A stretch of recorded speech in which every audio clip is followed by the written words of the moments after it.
Hello everyone, welcome to my channel. Welcome to today's video.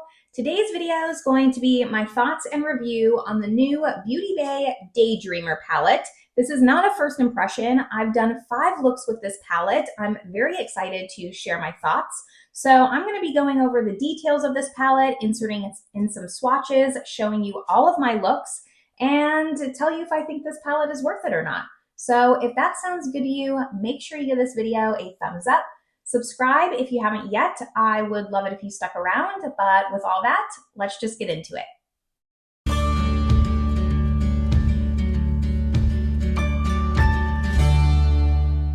All right, like I said, this is not really a first impression. I've been playing with this palette all week. I have not been able to put it down. I've been doing lots of shorts and reels with this palette. I've had so much fun playing with this palette. So I'm going to throw up my swatches right about now and talk about the details of this palette.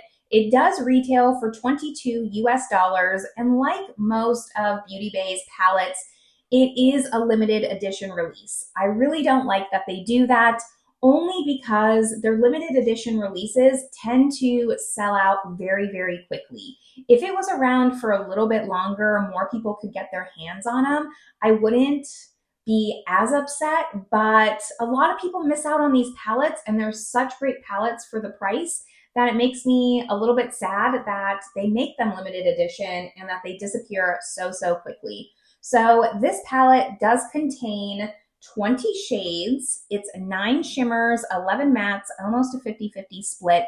And here is what it looks like outside of the swatches. It is really pretty. I knew instantly that I was going to pick this up.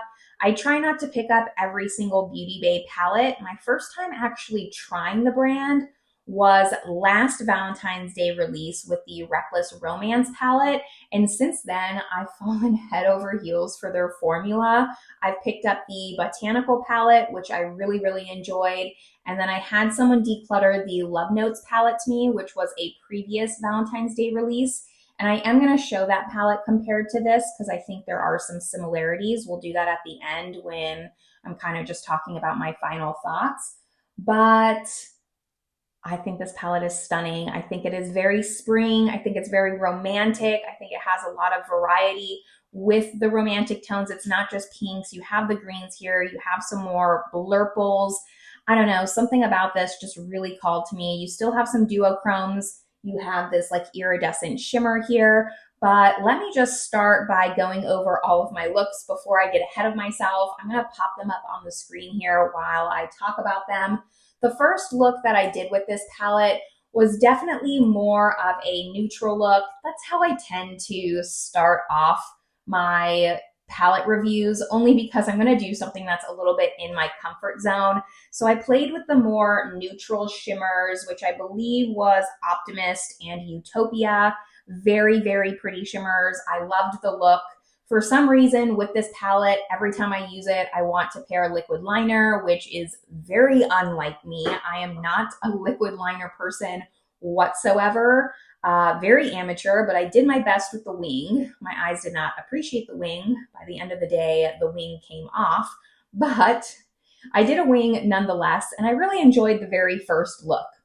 Then for the second look that I did, I wanted to play around more with the purples, specifically the purple shimmers, so Escape and Nostalgia.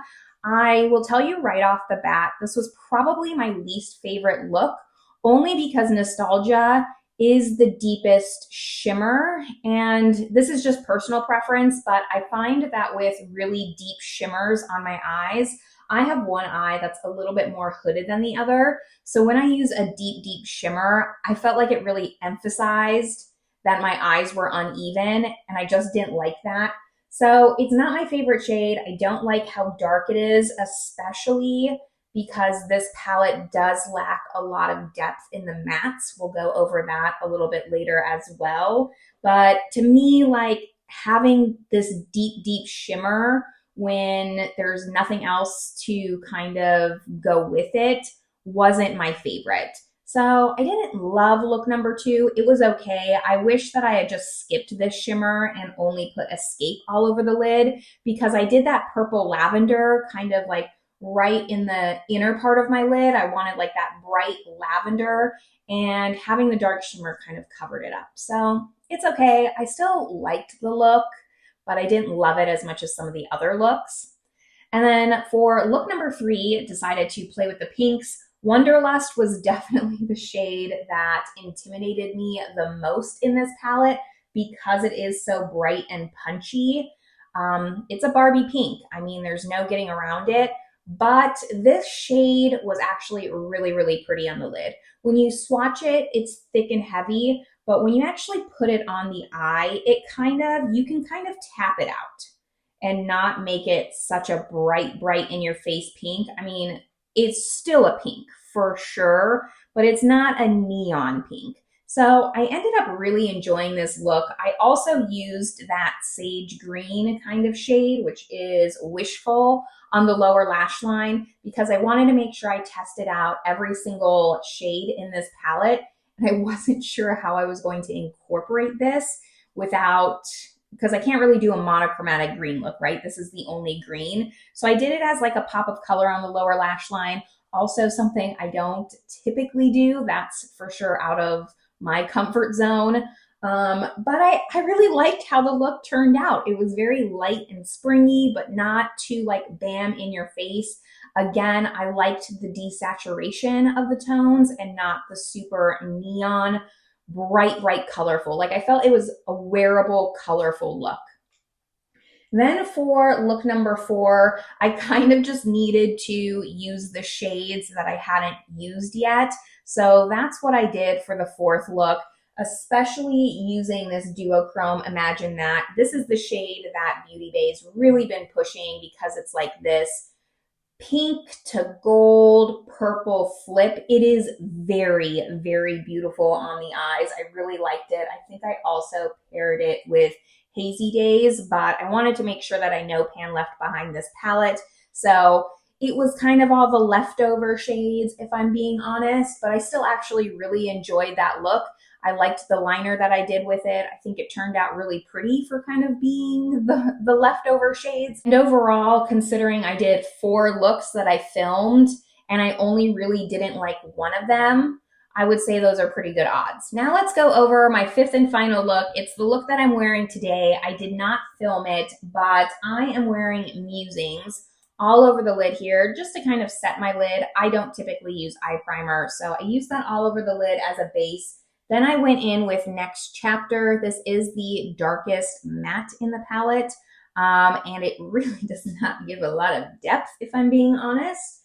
After that, I used Cloud 9 because I think I only used this as like an inner corner shade, and I really wanted to see how this shadow looked just like all over the lid with the sparkle. I absolutely love how it turned out, by the way. And then I took Vision, the lightest matte. I popped that in the inner corner for some brightness, added a wing, and that was the 5th and final look. So my thoughts on this palette. I'm very, very happy. You can probably tell just by my voice, by my enthusiasm, that I think this was worth the $22. I do want to go over the cons of this palette. Con number 1, limited edition. We already went over it. I'm not going to harp on it again. The second, and I think biggest con that's going to turn off a lot of people to this palette is the lack of depth. There is almost no depth. I mean, there's not. This is a mid-tone at best, and it's a very sheer matte. So this is a heavy swatch. I don't think you could get it this heavy on the eye. It really does just kind of sheer out into a light, cool tone gray brown color. You're just not going to get depth of this palette unless you use this shade here, and it's a colorful shade. I really wish that there was at least one darker matte in this palette that would have made it a little bit more perfect for me personally, but I still would buy this palette over and over again, knowing what I know now. I can just see it deterring some people from purchasing this palette So that's why I just wanted to bring it up. But that's really like my only con about this. I love it for everything else. Now talking about the pros, I mean, this is the same Beauty Bay formula that we know and love, that I know and love personally, because I love Beauty Bay palettes. I've only tried the limited editions. I have not tried like their core palettes, so I don't know if the formula is the same, but the mattes are very buildable. They're blendable. They show up different on the eye, which is a big pro for me, because sometimes, especially like when you get these desaturated tones that look different in the pan, sometimes they can look the same on the eye.